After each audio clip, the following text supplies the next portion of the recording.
Hello, I'm your host, Vicky, And I'm your host, Kate. and you're listening to Let's Ask the Queerdos. a podcast for the girls, the gays, and the they thems. That's right. And we're coming to you live. From my parents' house, unfortunately, the sitting room, We're still here. It's like a high school sleepover. but with none of the fun. You know. But what are we talking about today? What are we giving the queers? Today, we are getting into queer representation in media, specifically Sapphic representation in media. Mm-hmm. And how we've come a long way, but we still got a little bit ways to go. I think we got kind of more than a little ways to go, but it's definitely better than it used to be before. Mm-hmm. Yep. But we're going to be talking about some cult classics. Yes. Like, But I'm a Cheerleader. Yeah. And some of the, I would say the first binge-worthy shows, the L Word, Orange is the New Black. Yes, those are definitely monumental shows in Sapphic media. But I will say there's still a lot that I'm catching up on because I did start a little late. yeah, we definitely started a little late, and I think that was because we, growing up, both of us probably didn't have a lot of representation. Yeah, we're a little bit older, so. Wow, don't age us out, Vicky. But yeah, no, I mean, I definitely had no queer representation growing up at all. Yeah, tell the people where you Oh, grew up. Lord. Your eyes are gonna go, what? But no, you guys knew I grew up in Lexington, Kentucky. Vicky's been a couple times. Yeah. It's a small town. But there's no gay representation, nothing when I was growing up. I mean, it was very like shh, quiet. Mm-hmm. And yeah, I also went to a Catholic private high school. I swear, I feel like there is a pipeline from like Catholic high school to like golden retriever lesbian. Wow, are you calling me a golden retriever? I'll take it. There is one, and I know that there is one because I feel like there's so many people that I've met that are very much golden retrievers, and they'll be like, "Oh yeah, I went to a Catholic high school," and I'm like, "That tracks." It's a forecastable pipeline of lesbians we're pushing out, those Catholic high schools. Yeah, so I went to a Catholic high school, and I'm pretty sure that I was probably like one of four, maybe. Mm-hmm. There wasn't a whole lot of us. I mean, we weren't like out. I know that I definitely wasn't, so I could assume that only the other folk were not as well. But I was definitely in that like questioning curiosity phase. Mm-hmm. It was not a normal high school experience, personally, for me in that coming out journey. Yeah. But even then, like, I still get like kind of noteworthy because I do have like a childhood friend that still lives in Lexington, and he'll be out and about and he'll see someone that like we went to high school with, and they get to talking, and then they're like, "Oh, Kate," and he's like, "Yeah, they live in like, Miami or Atlanta," and then they just say, "Of the gay one." But yeah, and then I'm known as the gay one. I don't really talk to a lot of people from back in Mm-hmm. the day, so I don't know if they were like, "Oh, Vicky the gay one," but probably in college, people in college are probably like Vicky the gay one. Yeah, probably you've gotten that around, I'm sure. I will say I grew up in an immigrant household, so I did not have any queer media representation at my house. Like, and it wasn't just queer media representation. I didn't have like, I guess like Media representation. the quintessential American like TV experience. I didn't really have that. I remember it wasn't till college that I first watched like Back to the Future and Star Wars Yeah, and that's wild. yeah, like all those quintessential like growing up movies I hadn't watched because it wasn't like something that was the norm in my house, and also you kind of had to pay for those things. So We love a good penny pincher. uh, So I didn't know a lot of things just about media in general, as specifically queer media. I didn't even know, but I'm a cheerleader. I didn't even Mhm. know that that was a movie till I was in like way into my 20s. Same. Same. Same. Sad. I know I'm really sad to admit that, Hmm. but I feel you on that. Yeah. Yeah, I didn't really know what it looked like to be, except for the very stereotypes that Mhm. you would see in like The certain, movies, the like the best tropes. friend or whatever. Yeah. But I didn't know what a group of like gays, Mhm. how they would interact, how they would look, what they would do, How they would till I was, dress. yes, till I was much older. And I think that's also very funny because that has changed and evolved very much. I think like same when I'm thinking back about like being in Lexington, I was like I didn't see a lot of gays in the wild. Hmm. I'm just gonna say that gays in the wild because there was just not a lot of us, and that whole evolution up until now has been like just like monumental because I feel like it's so people, different. yeah, and people really now they want to, I feel like people are, they feel more safe and they want to like live their lives authentically. So now we're seeing it more. Hmm. But I definitely, when I was younger, it wasn't something that I saw often. Yeah, it wasn't at Mhm. all. I mean, yeah, I think going back to some of the media that I like kind of Consumed. consumed, thinking back when I was a wee gay, Yeah, a secret gay.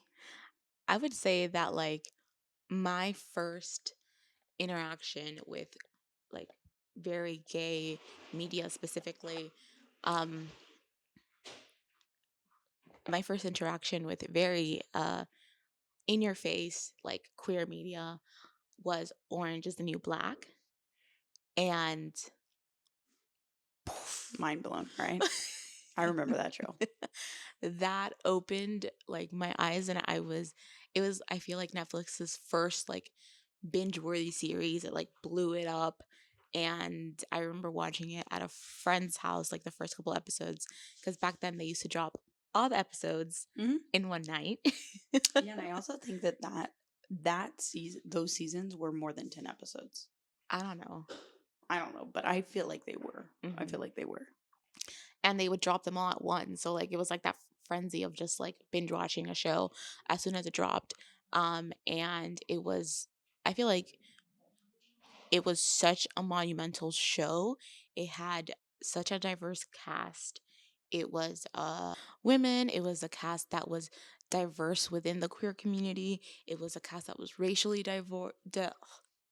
It was a cast that was racially diverse, and it showed me in a way like these dynamics between um women that I hadn't really, been able to Mm-hmm. explore. Seen and like be seen. Mhm. Yeah, it was like definitely one of those like, whoa. I remember watching Orange is the New Black, and I binged that whole thing in secrecy behind closed doors. Yeah, I would Told no watch. one. I would like stay up till like 1 or 2 in the morning and watch it in my room when everybody was asleep because I didn't want anybody. Under the covers. I didn't want anybody to know that I was watching it. But is the New Black. Mhm. Let's go way back. And one of our main characters is still there. Yeah, Coming. which is funny because I feel like Natasha Lyonne is. You know what? I don't know. In She's my just an heart, icon. She's an in icon. my heart, she is. Yeah, she is. She Mhm. is our little gay icon. But yeah, but I'm a cheerleader. I am embarrassingly Yeah, I'm embarrassed to very say this. naive, new to watching that film and that movie. Iconic, and in my heart, We she's know. one of us. If you know, you know. If you think, we think the same And thing. we are embarrassed to say that we did not watch this movie till This. last year, 2024. Oh, I was like, wait a minute, what? 2024? I forgot it's 2025. 2024. Yeah. We went to a little movie meetup in Atlanta for Cities. Peachtree Cities. Yeah, Peachtree City Sapphics. It is a diverse Sapphic club that is in Atlanta, and they have meetups, and everyone's really nice. So if you're in the area and you want to meet Them. more of us, Yeah. In the wild, as I say. be sure to check them out. They're very nice. Very, very nice. Yeah. And so we went to a little meetup of theirs, and it was a movie night where they showed 2 movies. Yeah, 2 Sapphic movies. Very different movies. But first was But I'm a Cheerleader, and then the other one was a Kristen Stewart film. That, like, her newest film? Yeah, I don't know. She turned into like a monster at the end. No, the girlfriend. Oh, the girlfriend turned into him. I don't know if that's like a subliminal message. I don't know. I But don't know. It was a crazy movie. Vicky's not turned into a monster yet, so that's Mm. good. Except early in the morning. Yeah, I was gonna say. I was the monster this morning. I'm not a morning person. But yeah, but we watched But I'm a Cheerleader, and we both walked away from that film loving that movie. Yeah, I will say it came out in 1999, so I feel like that's kind of crazy in itself. It was very progressive for its time. Very, I think. Yeah. I thought RuPaul was so funny in that movie. And I just thought the whole idea of like going to like, oh, she's a cheerleader, and then going to a conversion camp and just I honestly always thought those were awful ideas for other than the other reasons. It's like, well, if we're all gay in here, then like you're putting us all together. Yeah, it's just like, it's going to be a moth to a flame. Yeah, I'm like you're putting us all together. They didn't think that through. But yeah, it was cheesy, it was camp, it Campy. was good, and it was light. It was light, and also the storyline wasn't such a trope, Yeah. and I think that's like where we get into some of the we want new media forms, we want new storylines, we want better storylines, we don't want just the stereotypical things. Mm-hmm. And so yeah, I feel like it was for 1999 way definitely ahead of its time. way ahead of its time. It was fun, it was camp, it was cheesy, and you got like a lighthearted love story. Yeah. Mm-hmm. And it was fun, and I did love the set design too. Oh my god, the set design was so fun. Yeah, I thought for its time, I was like, whoa, this is like an old age Barbie movie. Like, wow, they're really doing it back in the 90s. Moving on to a show that I know that 90% of us have watched at least. I'd say 95. I'd take it up a notch. The original L Word. And also, don't let Vicky fool you. She is still not finished this entire franchise. I have a hard time finishing things. I don't like to finish shows because then it's over. And if I don't finish the show, then it's technically never ends. So you're not sad about it. Mm-hmm. And then I'm also not disappointed because, sometimes the end of a season, they ruin it. So I feel like you're not disappointed because you never see the ending. And it's true. whatever you want it to be in your head. And it also sometimes works out for my favor because then you'll kind of half watch a show, and then I'll be like, oh, I've never seen that. And then we'll end up watching the whole show because I like to finish. And so I like to finish shows. And then Vicky then in turn gets to finish the show. So yeah. So my delusional bubble of never finishing the show gets popped. Yeah. But we are in the middle of some good shows right now, so that I've never seen. But the game changer was the L Word. I will say the first time I watched the L Word was also monumental. I know exactly when I watched it. I watched it in the beginning of COVID 2020. I had just broken up with my college boyfriend. Boyfriend. Let's hope he's not watching. Yeah, he has to know I'm gay now. I would hope so. If not, this is going to be very awkward reunion. Well, he definitely has to because his mom at the time was still following me on Instagram for a minute. Well, I don't know, she might still be. And she would watch my stories of us together a year after we had broken up. Oh, so okay. So it was a while then. Yeah. So I was just assuming that she would have kind of mentioned it to her son. You would hope. Well, let's So hope that. it definitely didn't work out because, well, Obviously, for obvious reasons. for obvious reasons, it did not work out. Sorry. Not sorry. Oh man. Yeah. But I was like, you know what? COVID, the beginning of COVID, I had, I already had come out, but I was kind of just like, oh, I like what I like. Um, very much dating everyone before Mm-hmm. COVID, dating everyone. And then I was like, I want to be in a Sapphic relationship. I was very intentional about it. I was like, I want to dive into the queer community. I want to surround myself.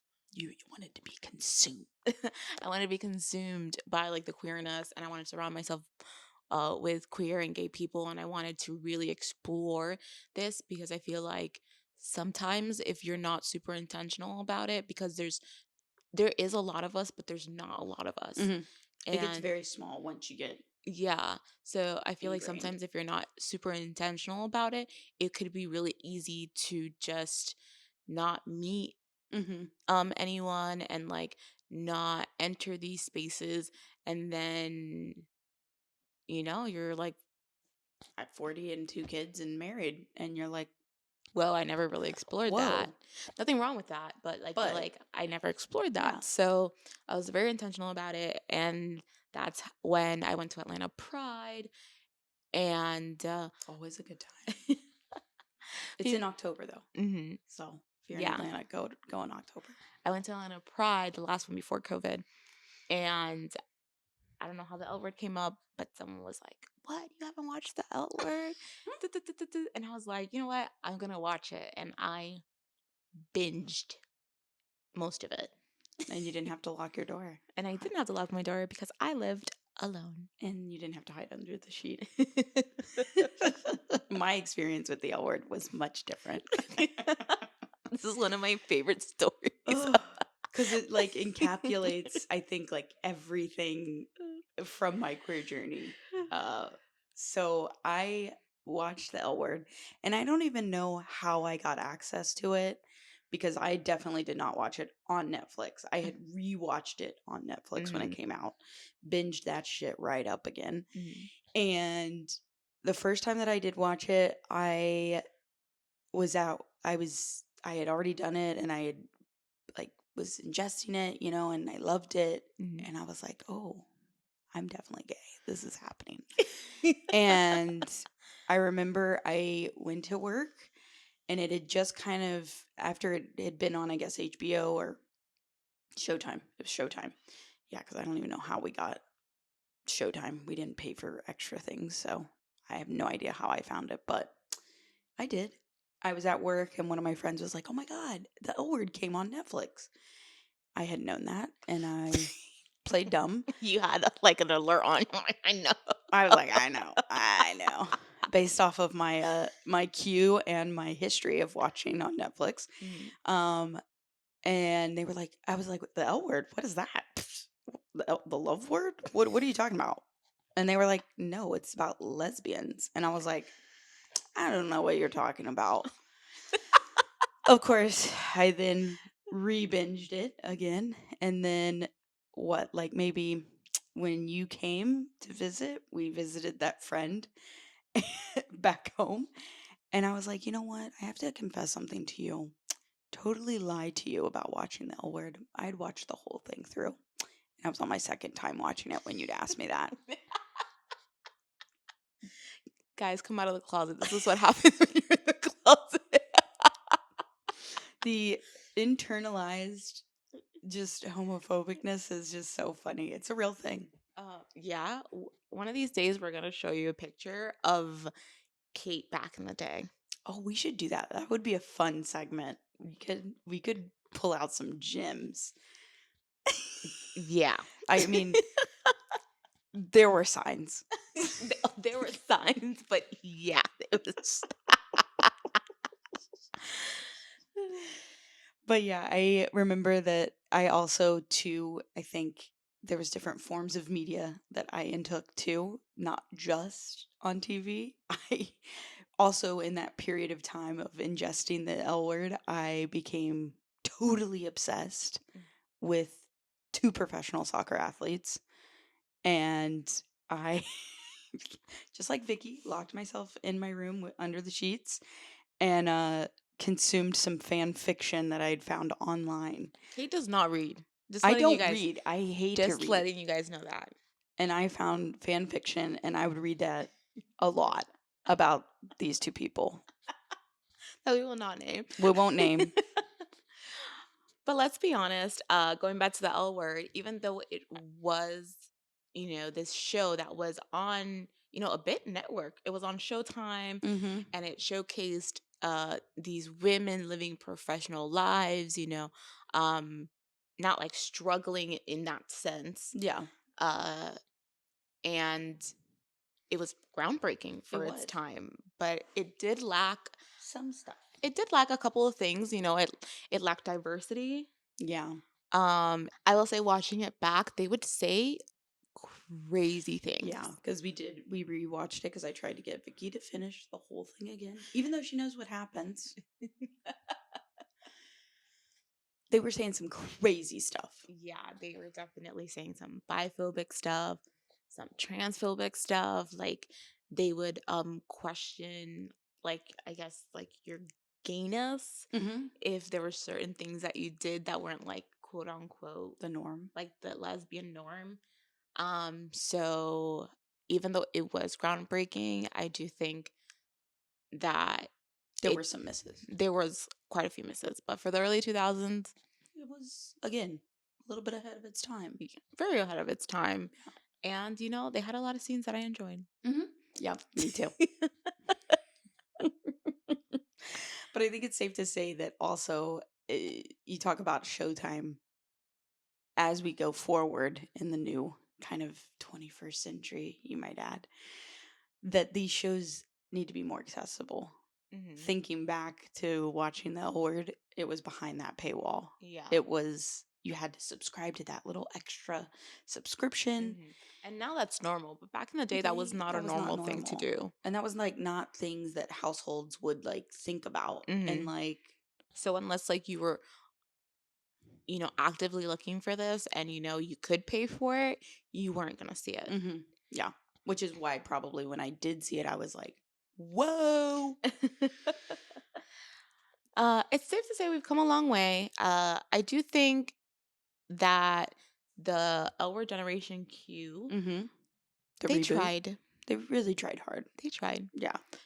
I enjoyed it. I don't know where all the harsh critiques came from. It wasn't the best written show. It wasn't the best acted show. There's a lot of shows like that out there. Yeah, that still continue to get picked up, might I add. Yeah, so I think that, I don't know, maybe they just didn't want to spend the money. Maybe they're like, the audience isn't Big enough. big enough. Like maybe it's too niche. Yeah. But then they could have kept going. Yeah, and I think back to L Word, there were like 8 seasons, I think. Or 7. Yeah. I don't know. They went on for a while. Yeah, so I definitely feel that we could have gotten a couple more seasons out of that. Not everything has to be this spectacularly written show for us to be able to consume gay media. It could be just like funny, quirky, like kind of bad, cheesy show. Yeah, I was really hoping that like Netflix or Hulu or someone would pick that back up, and nobody saved it. It had a good run though. It had 3 seasons. The first season was definitely the best one, and then I don't know what happened. And Ben and Tina, I don't know, maybe this is a hot take, but Ben and Tina should not have gotten married. They should have gone their separate ways. Yeah, poor Rosie O'Donnell. Poor Rosie. And that should never happen. Like, they should have never been together. But that's just my hot take. No, it's my hot take too. Another show that I watched that was so good, actually, and also didn't have as many seasons as I would like it to have, was Pose on FX. I did not watch Pose. It is in my queue. but I have not watched that. I've heard really good things about it. It was such a good show. Um, it it was a little sad.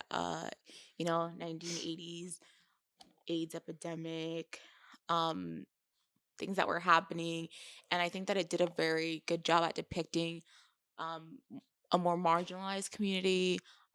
It talked about it was mainly about black people and people of color. It was about the ballroom scene in New York. It was during the AIDS epidemic. It was such a good show. It was one of the better, I feel like, Mhm. queer media representations that we've had. Yeah.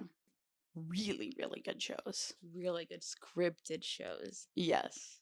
We binged A League of Her Own. A League of Her Own was such a good show. So utterly heartbroken when they didn't renew the season after I feel like it had gotten such good reviews. Oh yeah, I mean it was like so well scripted, so Mhm. well written, not So scripted. well acted. It was And like the creme of the creme. yeah, And you had everything you wanted. It was diverse. It was I like timepieces. It was a timepiece. It was it wasn't all about the gays, but it was mostly all about the gays. because there was like a lot of different storylines, Mhm. which made it interesting. And they were just all so expertly intertwined. Woven It together. didn't feel like, sometimes there's too many storylines and you're like, what the hell is going on? No, this was perfect. Mhm. And for them to go ahead and not renew that I know. was a slap in the face to the Sapphic community. Yeah. Yeah. And I think it's still on Prime. That's where we watched it, but it could be on other places that you can stream. But it was a really good show. It was a really good show and it should definitely be picked up again. As we progress towards, I think, like the current state of media and queer representation, we're getting a taste of, I think, queer reality, which I'm for. Little known fact or little unknown known fact.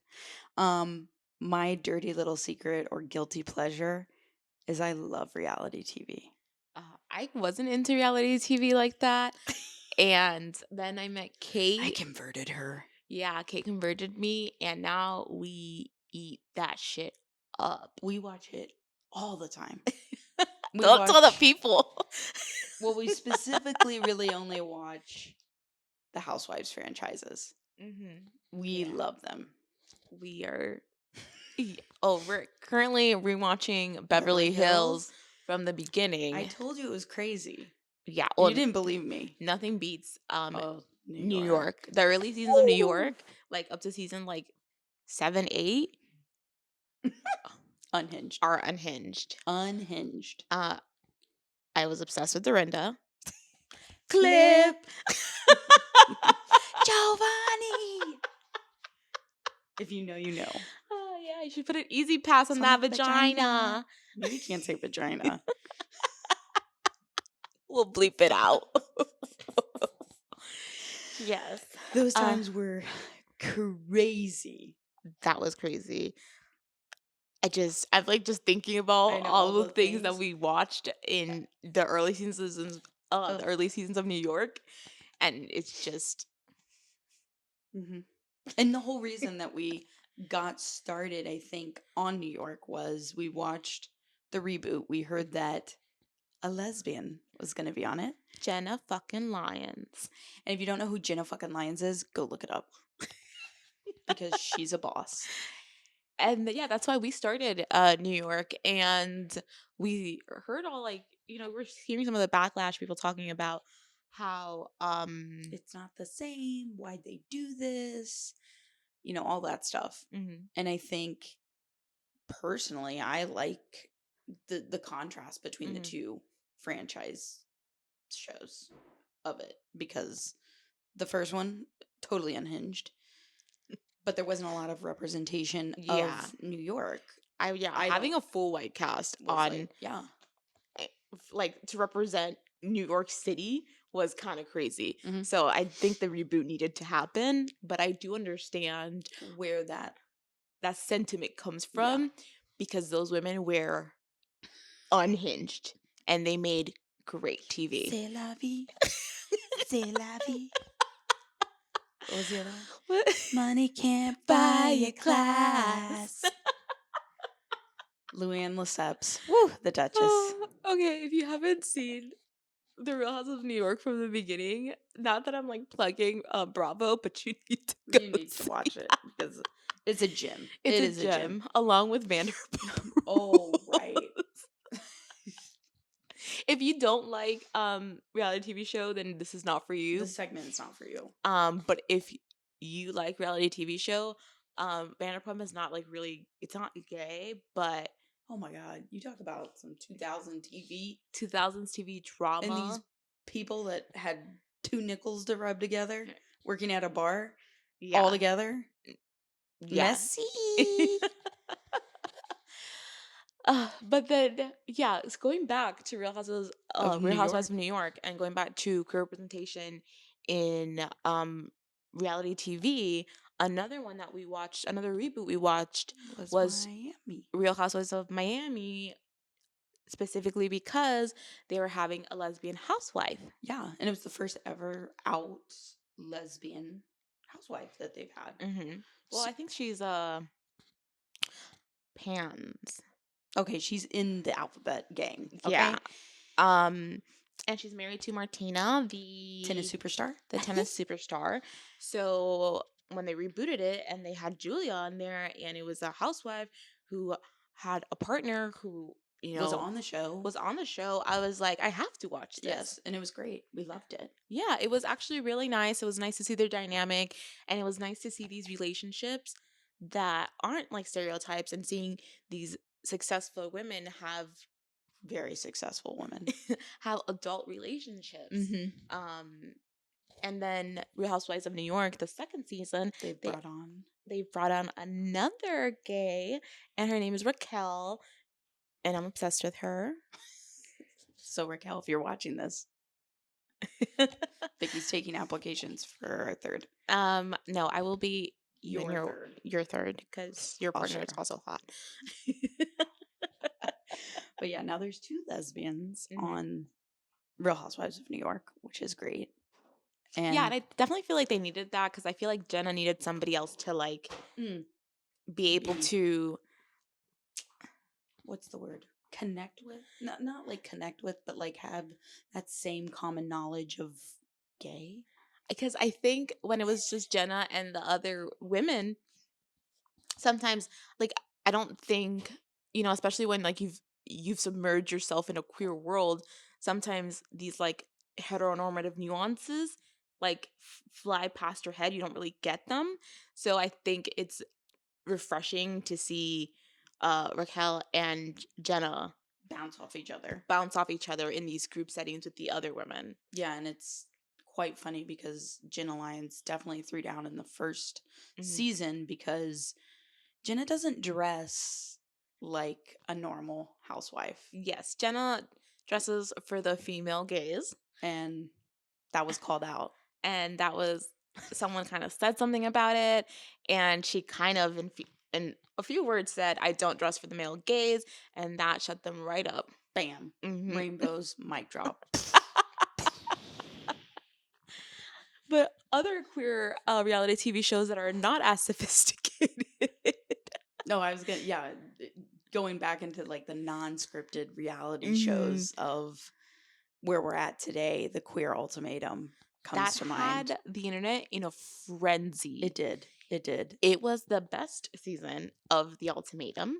And I had never seen any of the other ultimatums, so I had no idea what to expect. I don't care for the other ones. The queer one was what it was about. They needed to do a second season. I personally think that they need to do a season where everyone's pans. Everyone's pans. Kind of like that season of that show you watched on MTV. What is it called? Are You the One? Are You the One? Where everyone was pans and it was insane, and MTV didn't even give them a reunion. I have no idea why. So they need to just throw away the regular ultimatum. Nobody cares about that. Nobody talks about that on the internet. Yeah. we talk about the queer ultimatum. So Mhm. just make that your main segment. Yeah. And I know that there's a couple other ones. I have this saved somewhere, but there's a Hulu show, I think, of it's like Love Island, but queer. Mm, Yeah. we should So, we should watch and there's a that. couple other ones that I've heard across the internet. Yeah. So if you guys have any good ones, let us No. know because we're Clearly. always looking to consume gay media. And especially we love reality TV. Like there's just something about watching other people's lives drama, I'll say. And we don't have a whole lot of drama now in our lives. We did. Yeah. And so we would escape through reality TV. Yeah, so we're in our calm era. Where it's just like really fun to watch, or just like put in the background and you can just kind of like do stuff with it playing. You don't have to pay much attention. So we talked about where we've been, where we started. We started with Under the covers, locked doors, watching now, things like But I'm a Cheerleader and Orange is the New Black. and of course the L Word. Can't forget her. Yeah. A League of Her Own, and now the reality TV. And Pose. Oh, and Pose. I'm so sorry. It's just because I need to watch it. I need to watch it. Tell me I need to watch it. You need to watch it. Yeah. It's so good. So I do think that we've come Really far. We've come really far compared to Where what we was on were? TV before. Yeah. We still have so much, I feel like so much more to go. Yeah, and it just needs, I think, like we were saying earlier, it just needs to be more accessible. It needs to be on every platform. Not just behind a paywall, Something I think that they're getting better at yeah. that. I think a lot of things people are used to paying for now, so it's not like unheard of. Mm-hmm. But, Yeah, I want the TV giants to start picking up more gay media. Mm-hmm. And, you pick what you want to watch, so you don't have to watch it if you don't want to. Right. You don't have to add it to your list. I'm not taping your eyelids open and Watch this. and telling you to you watch will be it. converted. Like, no one's doing that. So, if it's not your thing, you could just take it off the list. Not take like it off the list. But I want to see it. I want to see it on Netflix. I want to see it on Hulu. I want to see it on everywhere. Apple TV. I want to see it everywhere accessible. That is pretty, I would say, like modern day TV. Yes, I agree. But yeah, we've come a long way. We got a lot of ways to go, but we're getting there. It's going to get better. Your guys' fan favorites. We want to know what you all are watching. If we missed any big ones. Yeah. If we missed any big ones. I'm sure we did. I'm sure we did. I'm still very much on this journey of consuming this media. I started a little late, but it's never too late. It's never too late to start. I thought you were going to say, I'm a baby gay still. No, I'm not a baby gay, but it's never too late to start munching. I'm an...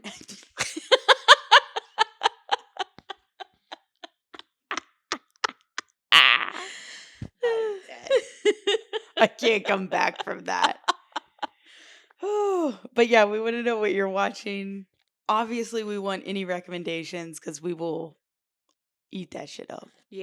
Joining us live from the sitting room.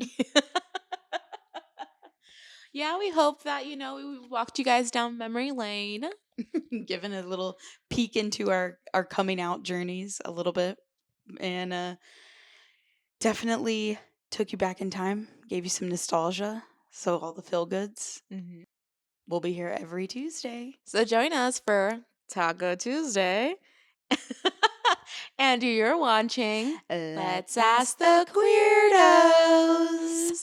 Bye. Bye. Thanks for listening. Don't forget to like, subscribe, and please leave a comment. Be nice. Or don't. No, be nice. No, be nice. We love you guys. Bye.